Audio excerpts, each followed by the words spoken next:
لقد بے شک نصرکم اللہ مدد فرما چکا اللہ تمہاری فی مواطن کثیرۃ بہت سے موقعوں پر ویوم حنین اور حنین کے دن میں اذ اعجبتکم جب تم نے ناز کیا فخر کیا کثرتکم تم نے اپنی کثرت پر فلم تغنی بس کام نہ آئی عنکم تم سے شیئا کچھ بھی وضاقت اور تنگ ہو گئی علیکم الارض تمہارے اوپر زمین بما رحبت بسبب کشادگی کے ثم پھر ولیتم تم پھر گئے مدبرین پیچھ پھیر کے ثم انزل اللہ پھر اتارا اللہ نے سکینتہ اپنی طرف سے تسکین سکون علی رسولی اپنے رسول پر وعلی المؤمنین اور ایمان والوں پر وانزل اور اتارا جنود لشکر لم تروها تم اس کو دیکھتے نہیں تھے وعذب الذین کفروا اور سزا دی اللہ نے لوگوں کو کافر تھے وذالک اور یہ جزاء الکافرین بدلہ ہے کافروں کا ثم پھر یتوب اللہ رجوع کیا اللہ نے من بعد اس کے بعد من بعد ذالک اس کے بعد سے علی من یشاء جس پر چاہا واللہ غفور رحیم اور اللہ بخشنے والا مہربان ہے یا ایھا الذین آمنوا اے وہ لوگوں جو ایمان لائے ہو انما المشرکون بے شک شرک کرنے والے نجس ناپاک ہیں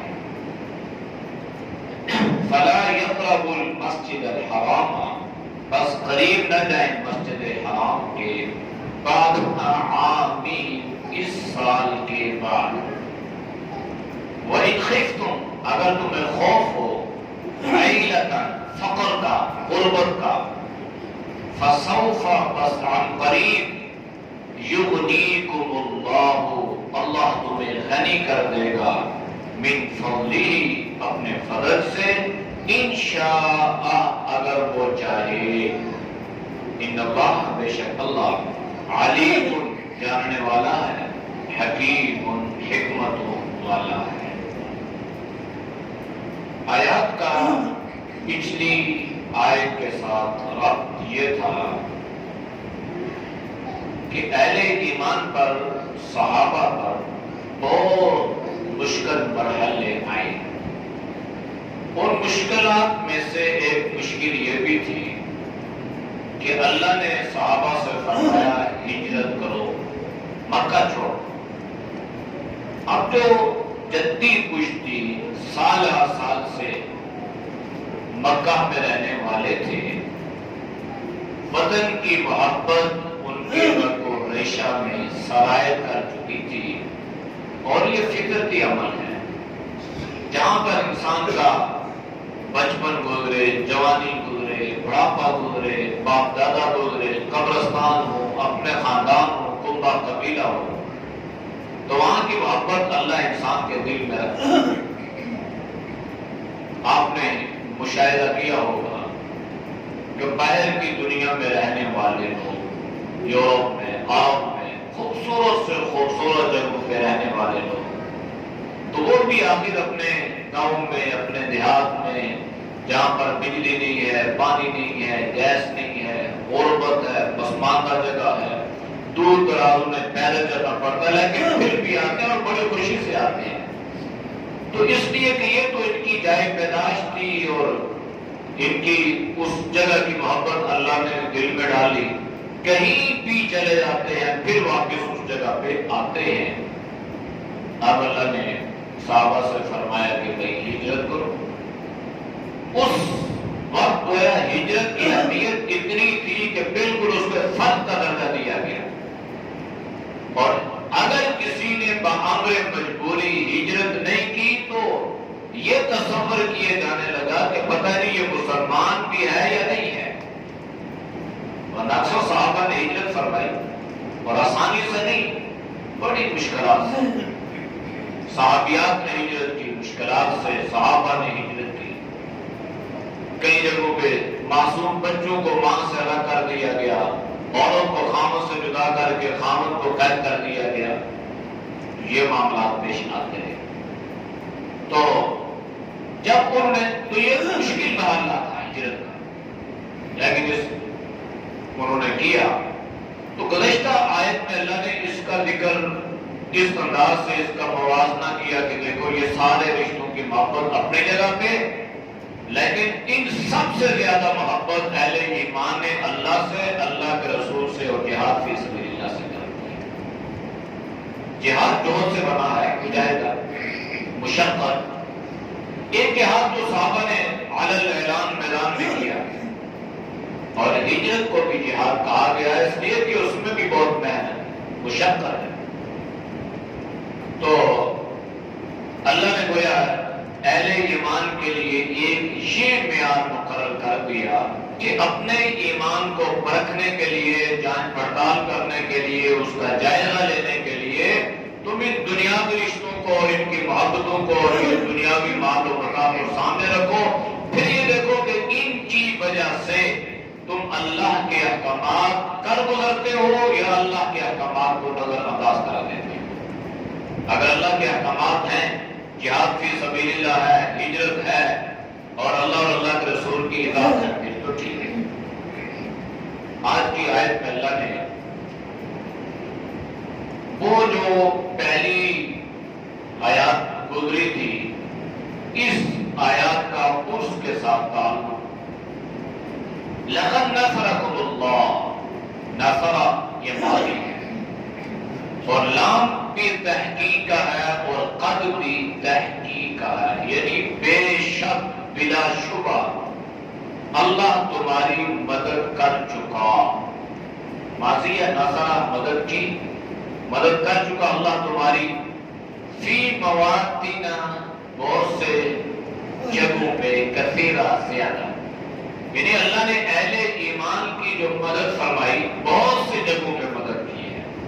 بہت سے ایسے مواقع آئے ہیں جہاں اللہ نے اہل ایمان کی ورنہ مدد تو اللہ کرتا ہے. اللہ کی مدد کے بغیر تو انسان ایک گھونٹ پانی بھی نہیں پی سکتا. اللہ کی مدد کے بغیر ایک سانس بھی نہیں لے سکتا، اور اللہ کی مدد کے بغیر ایک نوالہ بھی حلق سے اتار نہیں سکتے.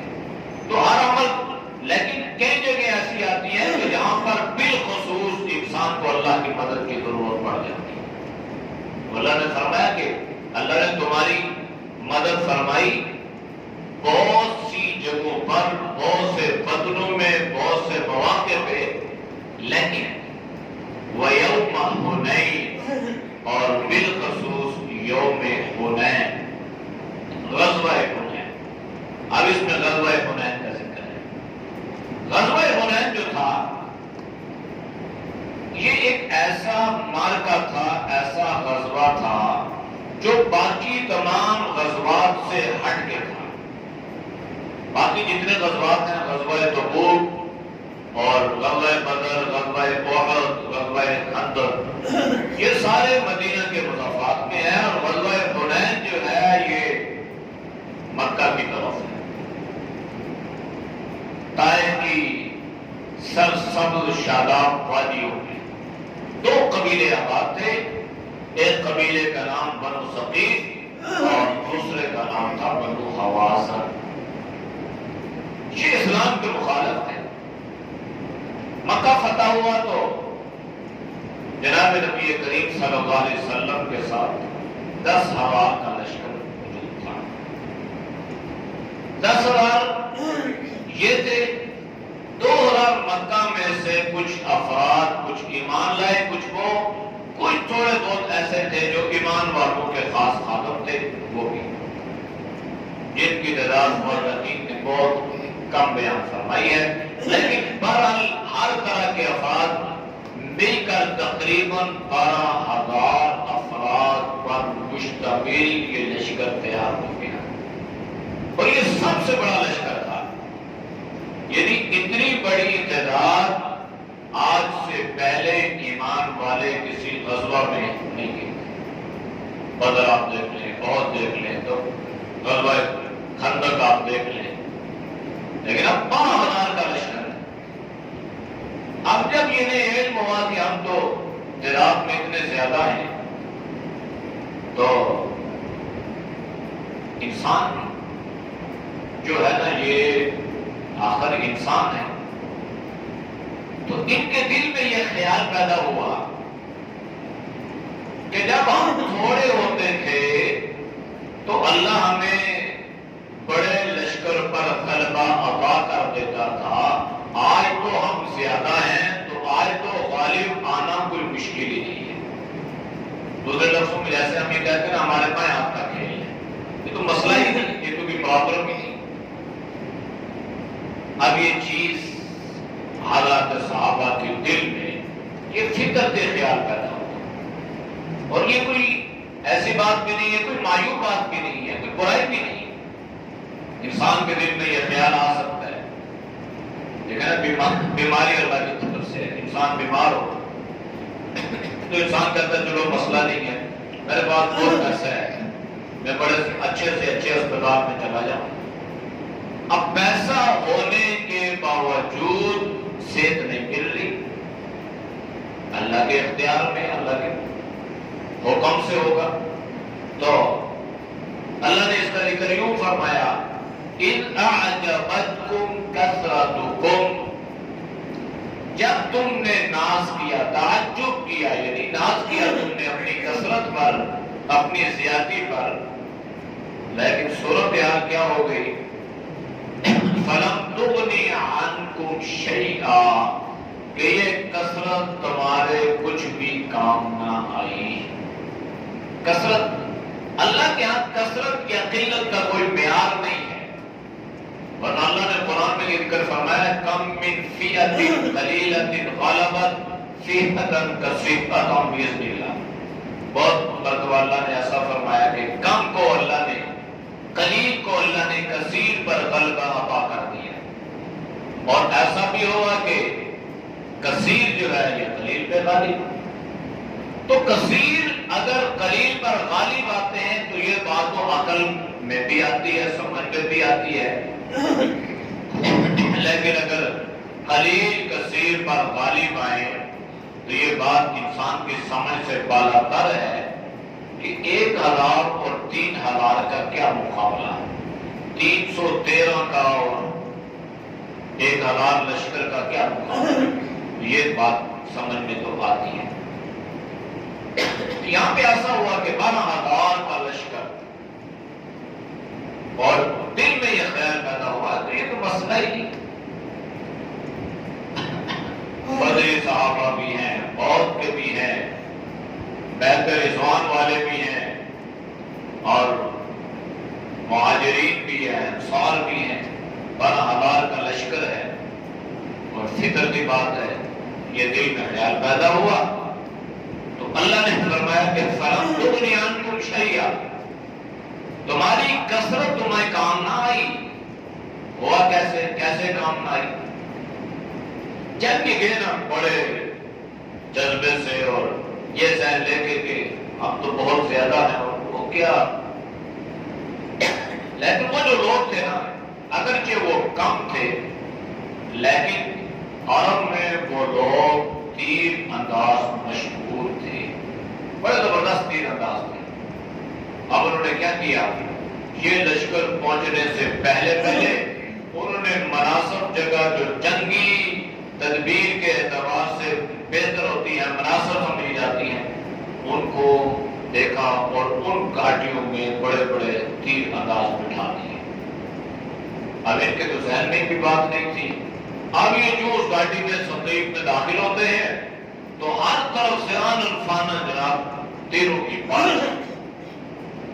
اب یہ اسی طرح جا رہے ہیں، یہاں تک کہ پورے 12,000 کے لشکر میں عجیب سی بندر مچ گئی، کوئی اپنے آپ کو سنبھال نہ سکا، بجائے آگے بڑھنے کے پیچھے آ گئے، عجیب افراتفری پھیل گئی۔ جناب نبی کریم صلی اللہ علیہ وسلم اپنی سواری پہ بنفس نفیس موجود تھے، اور مورخین نے لکھا ہے کہ نبی علیہ السلام کے ساتھ، بعضوں نے لکھا ہے کہ 300 سے 400 افراد جو ان کے ساتھ تھے، اور بعضوں نے اس کی زیادہ تعداد بھی بیان فرمائی، لیکن 12,000 کے لشکر میں اگر 500 بھی رہ گئے، 1,000 بھی رہ گیا تو یہ بھی کم ہے۔ نبی علیہ السلام نے صورت کے حال کا جائزہ لیا، سمجھ گئے کہ ہمارے ساتھ ان لوگوں نے یہ جو ہے تدبیر اختیار کی ہے کہ ہمارے انہوں نے پاؤں کو جمنے ہی نہیں دیا۔ نبی علیہ السلام اپنی اونٹنی پہ سوار ہوئے، اور آپ صلی اللہ علیہ وسلم نے فرمایا انا نبی، میں نبی ہوں، اعلان اونچی آواز سے آپ نے فرمایا، اور فرمایا انا نبی عبد المطلب، میں اپنے مطلب کا پوتا ہوں۔ یہ ساری چیزیں بیان کی، پھر آپ نے فرمایا الی عباد اللہ، اللہ کے بندو میری طرف آؤ۔ حضرت عباس رضی اللہ تعالیٰ عنہ نبی کریم صلی اللہ علیہ وسلم کے جو چچا تھے، ان کی آواز بہت اونچی تھی، تو اللہ کے نبی نے حضرت عباس سے فرمایا کہ آپ کی ذرا آواز دو۔ حضرت عباس نے آواز دی، جہاں جہاں تک نبی علیہ السلام کی آواز پہنچی، جہاں جہاں تک حضرت عباس کی آواز پہنچی، جس کان سے ٹکرائی فوراً جناب نبی کریم صلی اللہ علیہ وسلم کی طرف پلٹے۔ اب ان کو سمجھ میں آئی کہ نہیں، آپ صلی اللہ علیہ وسلم تو ہمارے اندر موجود ہیں، بنفس نفیس آپ صلی اللہ علیہ وسلم موجود ہے، اور اللہ کے نبی نے ہمیں اپنی طرف بلایا ہے۔ تو تمام صحابہ اس طرف جس طرف جناب نبی کریم صلی اللہ علیہ وسلم نے ان کو آواز دی تھی۔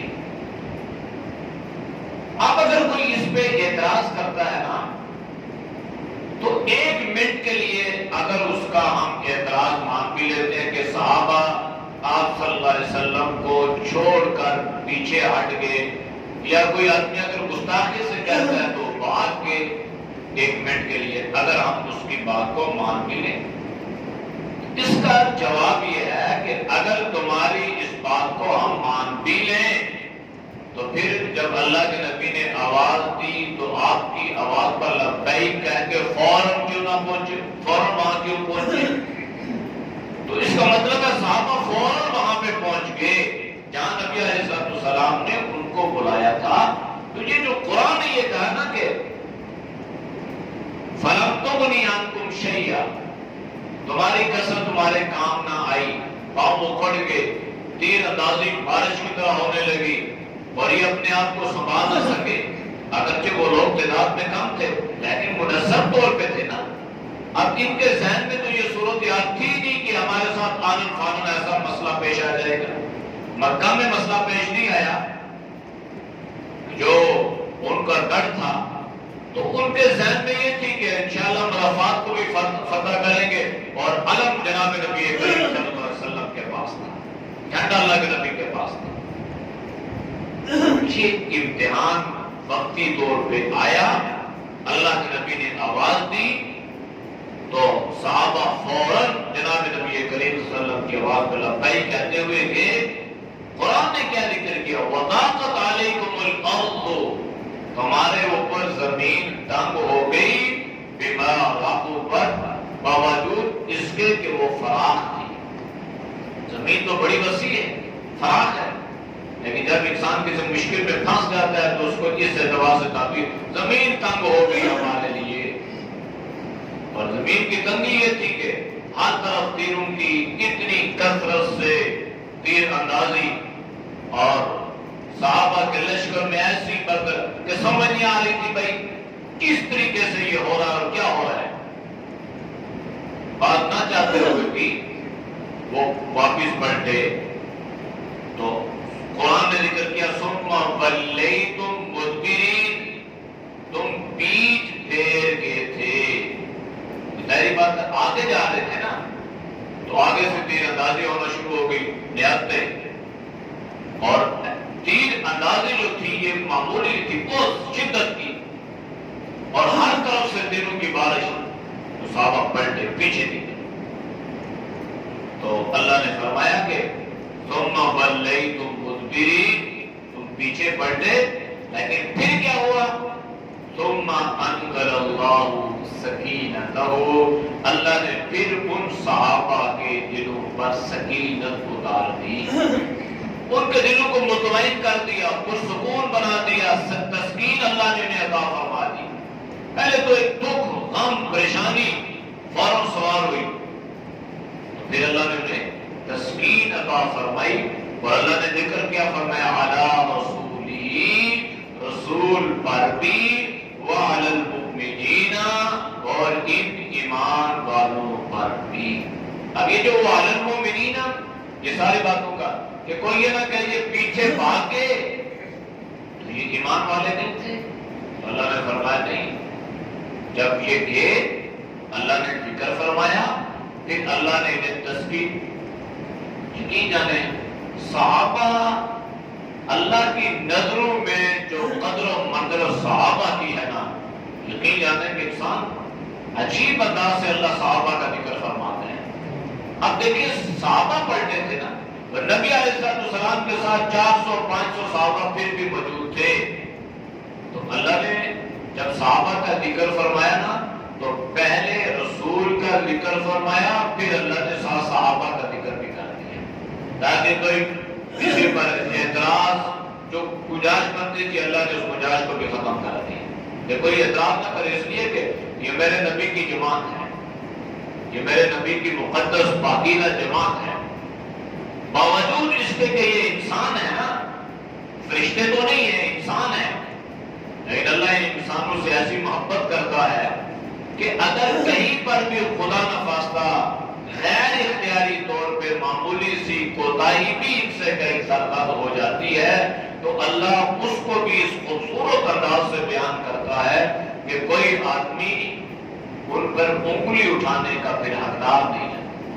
تو اللہ نے فرمایا کہ اللہ نے سکینت اتاری رسول پر بھی، وعلی المؤمنین، اور ایمان والوں پر بھی، وانزل جنودا، اور اللہ نے لشکر اتارے، لم تروها، اس کو دیکھتے نہیں تھے، وعذب الذین کفروا، پھر اللہ نے اس کے ذریعے سے کافروں کو سزا دی، وذلک جزاء الکافرین، یہ بدلہ ہے کافروں کا۔ اللہ کے نبی نے جب بلایا سارے جمع ہو گئے، ورقین نے، مفسرین نے، محدثین نے لکھا کہ پھر جب یہ جمع ہو گئے نبی علیہ السلام کو دیکھا تو انہیں بڑا سکون، اطمینان ملا، اور پھر یہ کہنے لگے بھائی ہم کیوں پلٹے تھے، پلٹنے کی وجہ کیا تھی؟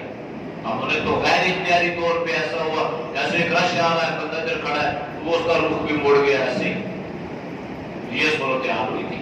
اور اللہ کے نبی نے منظم انداز سے ان دو قبائل پر حملے کا حکم دیا، اور انہوں نے اب ان دو قبائل پر بہترین انداز سے حملہ کیا، اور اللہ نے ان کو فتح عطا فرما دی۔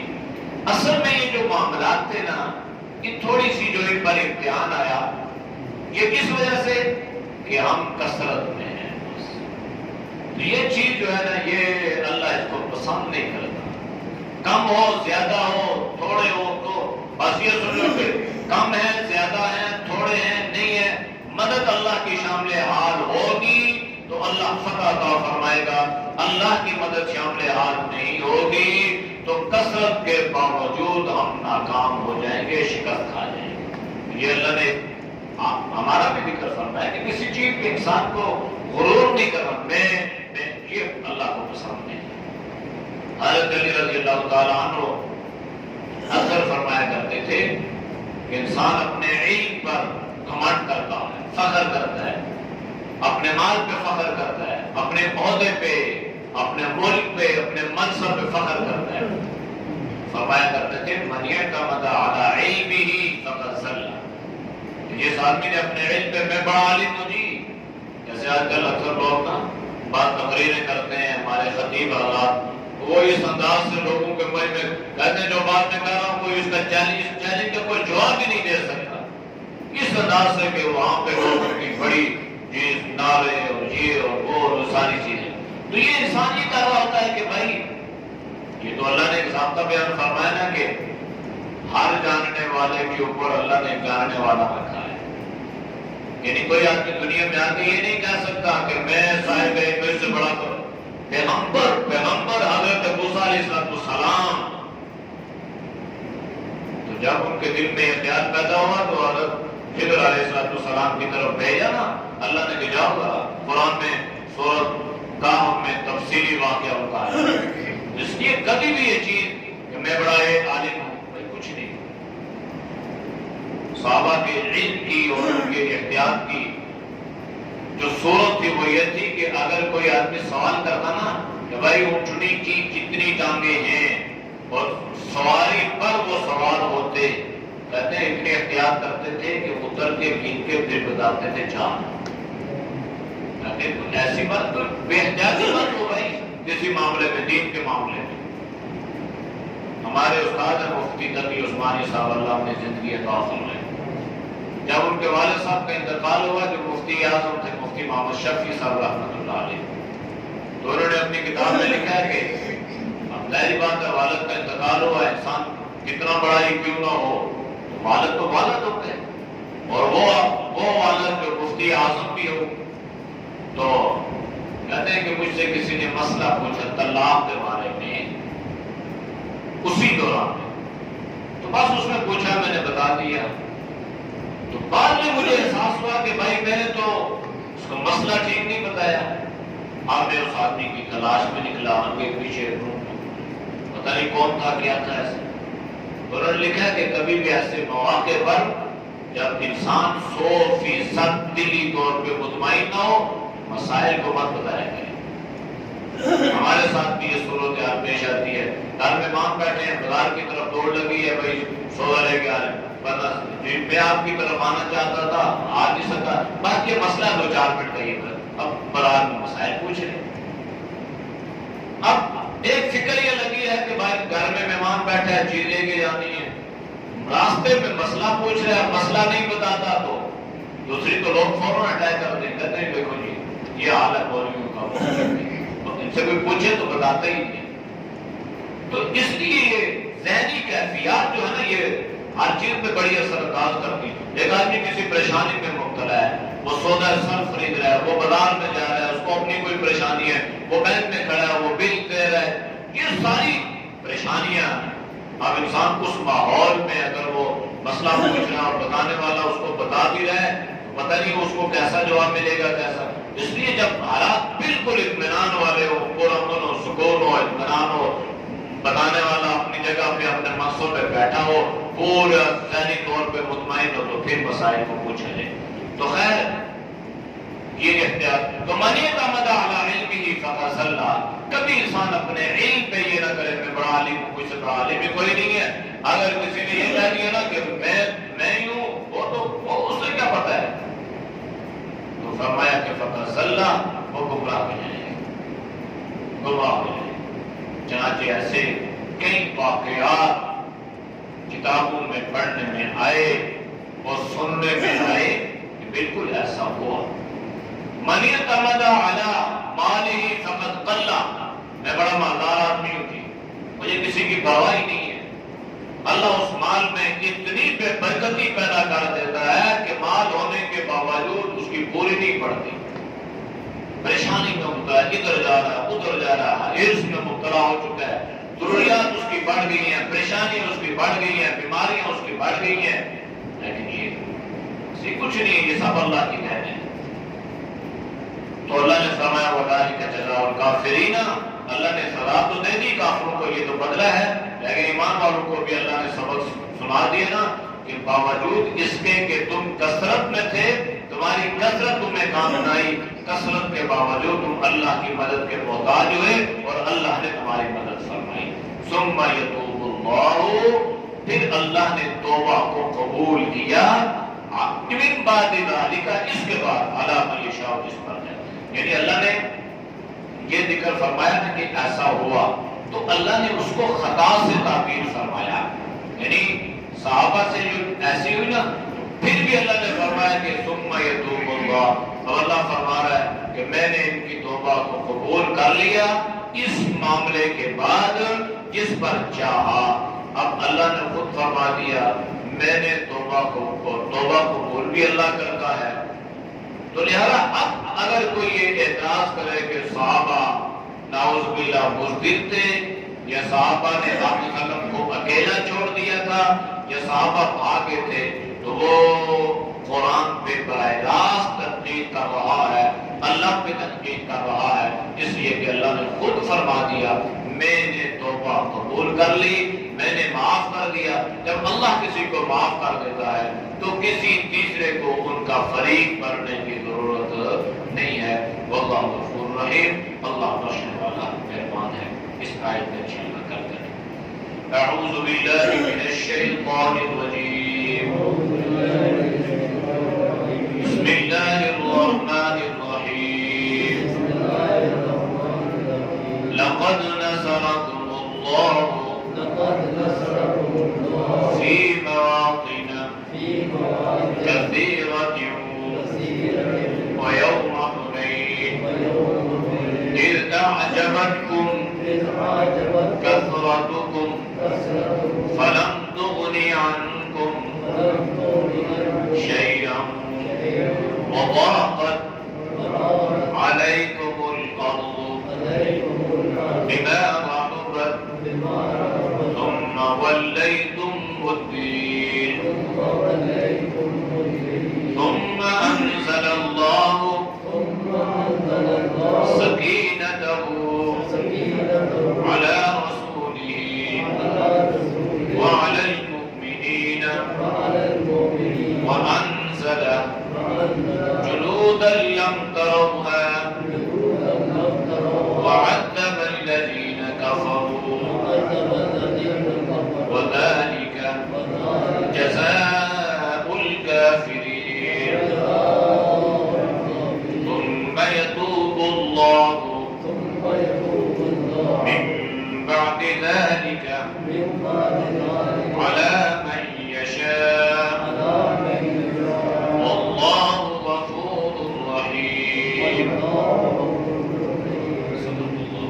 الحمد لله رب العالمين والعاقبۃ للمتقین والصلاۃ والسلام علی النبی الامی الکریم۔ یا اللہ ہم سب کے صغیر میرا گناہوں کو معاف فرما، گناہوں سے حفاظت فرما۔ یا اللہ ہر معاملے میں، ہر وقت، ہر جگہ پہ اللہ ہم تیری مدد کے، تیری نصرت کے محتاج ہیں۔ یا اللہ ہم سب کی مدد و نصرت فرما، اہل ایمان کی مدد و نصرت فرما۔ یا اللہ باوجود گناہوں کے، یا اللہ باوجود خطاؤں کے، یا اللہ باوجود لغزشوں کے، اللہ تو ہمارا مولا ہے۔ یا اللہ تو سب کی مدد و نصرت فرما۔ یا اللہ ہر معاملے میں اللہ تو ہماری تائید فرما۔ یا اللہ ہماری غربت کو، ہمارے فقر کو، ہماری محتاجی کو اللہ اپنے فضل سے، اپنے کرم سے دور فرما۔ یا اللہ جتنے دوست و بزرگ تیری رضا کے لیے در سے گناہ سنتے ہیں، اللہ ان کے سننے کو قبول فرما۔ یہ ہمارے پڑوس میں جو ہے نا یہ فیضان ہے، چودھری فیضان، اس کا بچہ پانی میں گرا ہے، اسپتال میں داخل ہے، اس کے لیے دعا فرمائے، اللہ اس بچے کو شفائی کاملہ نصیب فرمائے، اللہ اس کو صحت ایمان والی زندگی نصیب فرمائے، اور یا اس پریشانی سے، اور شر سے اللہ ان کی حفاظت فرمائے۔ صلی اللہ تعالی علی نبی الامین وعلی آلہ وصحبہ اجمعین برحمتک یا ارحم